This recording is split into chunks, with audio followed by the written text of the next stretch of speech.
So my name is Omar Abisad. It is 5:54 p.m., July 6, 2019. So I posted a bunch of tweets on ROSHI and I-911. Those were mine. I talked about terrorization. I talked about being flagged um, and being stalked and harassed because I'm flagged, because the monitoring as a result of being flagged is being outsourced and contracted and subcontracted and subcontracted.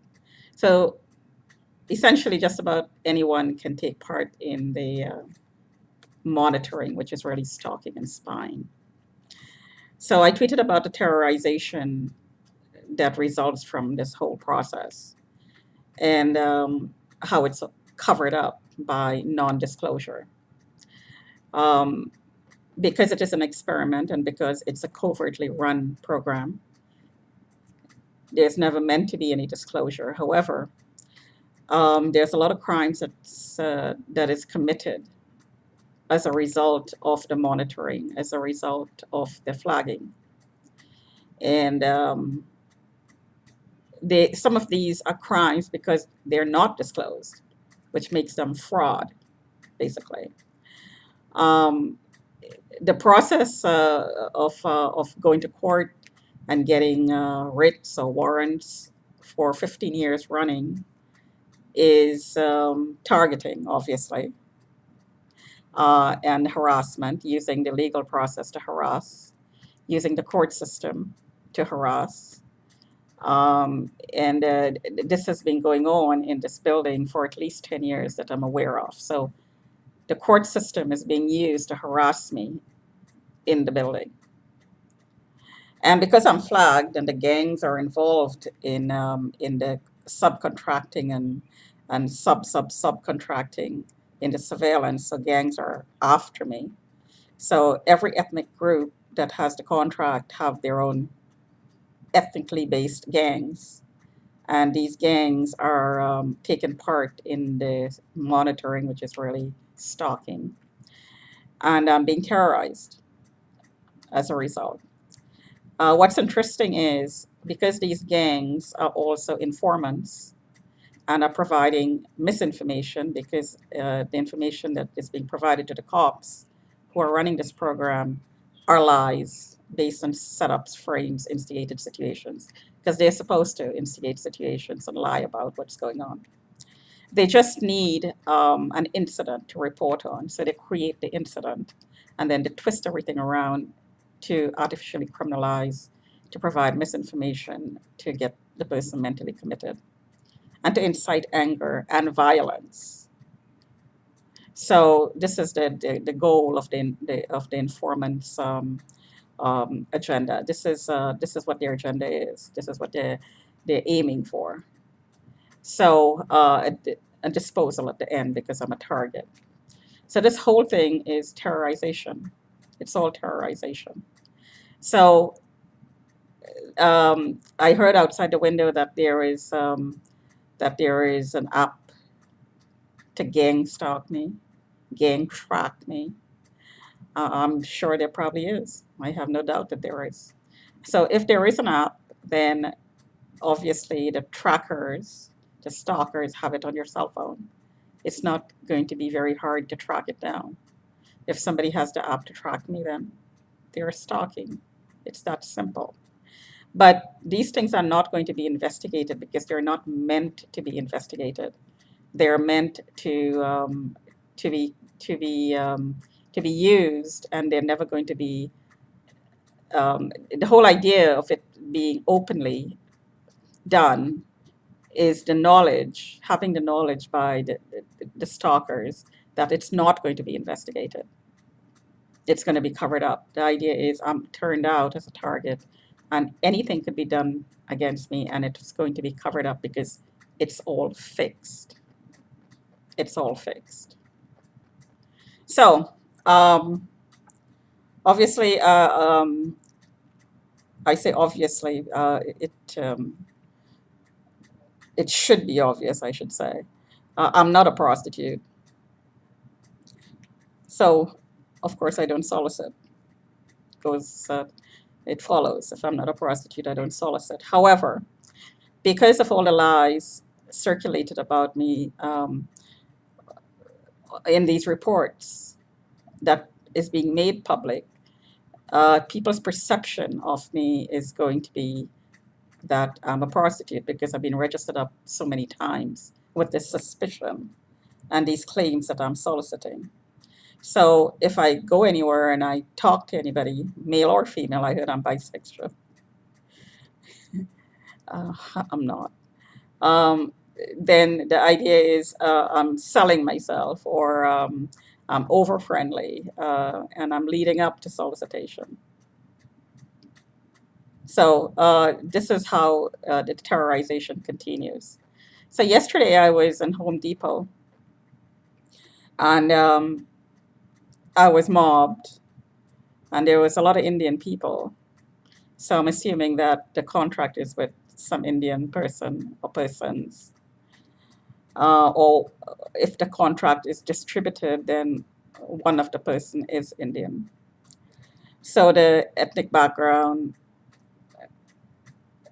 the background with the um, ethnic descent, Indian, is going to be scouting. They're going to be sending the scouts out, these gangs, and they're going to be taking pictures and they're going to be sending reports back to this person who's on the team and giving opinions about what they see, what they hear, which are all going to be twisted to make it look criminal, make my activities look criminal, or make my activities look strange or weird, to paint me as somebody who is mentally ill, who has a mental problem, mentally retarded, delusional, paranoid, whatever it is that's reported about me. So yesterday was, I was trying to get some shopping done for some upgrades I'm going to do in my home. And there were so many interruptions. Every time I started talking to a salesperson and the person would start off being helpful, somebody would come along and interrupt and drop a hint. Um, for instance, um, it put in the word dangerous in the comment that they'll make to the salesperson, or security was called for her, or directed conversations will be held around me, talking about what's going on in this building, basically. And yesterday I had Chinese people follow me throughout the store, making these comments loudly while I was trying to talk to a salesperson who was helping me. We had to call security for her, it was said very loudly. Something is wrong with her. She's mentally ill. She's soliciting. She's a whore. She's a prostitute. These things were all said around me, which is really sexual harassment.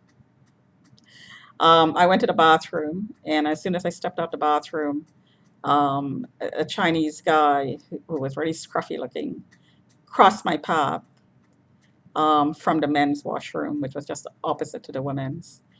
And I walked past him, and he started pounding his chest around the heart area. And he kept on um, intersecting me in the store while he was pounding his chest. Um, and then right after that, I started getting um, heart palpitations in the store out of the blues. And while that was happening, my microwave detector in my purse, which I carry around with me, started alarming, vibrating. I had the alarm off. It was vibrating. So this is all terrorization. Just as in this unit, I am being pulsed in the chest, in the eyes, between the legs. This is being done outside the building. It follows you everywhere you go. Now, these systems could be local. It could be in a van. It could be in a car. It could be in a drone, or it could be satellite based. So this is what it means to be a target. I heard Badr Nizar when he was a steward, and I heard I was espoused to him. He was calling the cops on me, and he had meetings every Saturday, and people were giving input at the meetings, and tests were run live. And this team of people were looking at me live and running tests and discussing it in the meetings. So this is an experiment. This is an experiment in the majority rules, an experiment in communism, really, because people are voting on what to report and trying to decide what I should do with my life and who I should settle down with. Right now, it's Rick. He's the new seed. He's the new client, which is really trafficking, all about trafficking. And it's really about enslavement because somebody else is making decisions on your behalf. And in order to do that, they'd have to say that you're mentally retarded and mentally incapacitated. So, in order to make you mentally retarded and incapacitated, remote technologies are used and harassment. Like, this is a harassment to the point where you will break, or they think you will break. The idea is to break you. So, the more resistance you put up, the more efforts are made to break you. So, the more excruciatingly painful the torture is. And torture is not only about remote technologies of torture, it's emotional torture, verbal torture, psychological torture. Every possible form of torture you can think about is used to break you, to make you mentally ill. So the stronger you are, the more you're tortured. This is all part of the terrorization, all part of the experiment. And there are many, many, many layers to this experiment. So there's a lot of different facets of the program that comes together to bring the end result of disposal. So when I talk and I seem to stray from the topic, really I'm not straying from the topic because each area of this program um, is related, although it seems at a glance not to be related, they are related. So when somebody say that a target is reacting out of the blue, well, it's really not out of the blue. There is a whole lot of stuff going on in the background that is not being disclosed to the target. And when the target starts talking about it, immediately gets shut down, which is intentional. Voice suppression is a crucial, crucial part of this program because the person cannot speak for herself. The person cannot stand up for herself because the idea is other parties are going to be acting on you and making decisions for you covertly, since there's no disclosure. No disclosure means covert. And all efforts are made not to give you a voice. That's the whole idea. It's intentional. The situations are manipulated, circumstances are manipulated, people are manipulated into making that happen. Do not give the target a voice. That's made to happen. So I just wanted to talk a little bit about that, and also to put my face on video today, as I do each day, to prove that there is no mental illness, there is no emergency, there is no no psychological or mental health episode, quote unquote, as repeatedly reported by people in the building about me. Talk to you another time.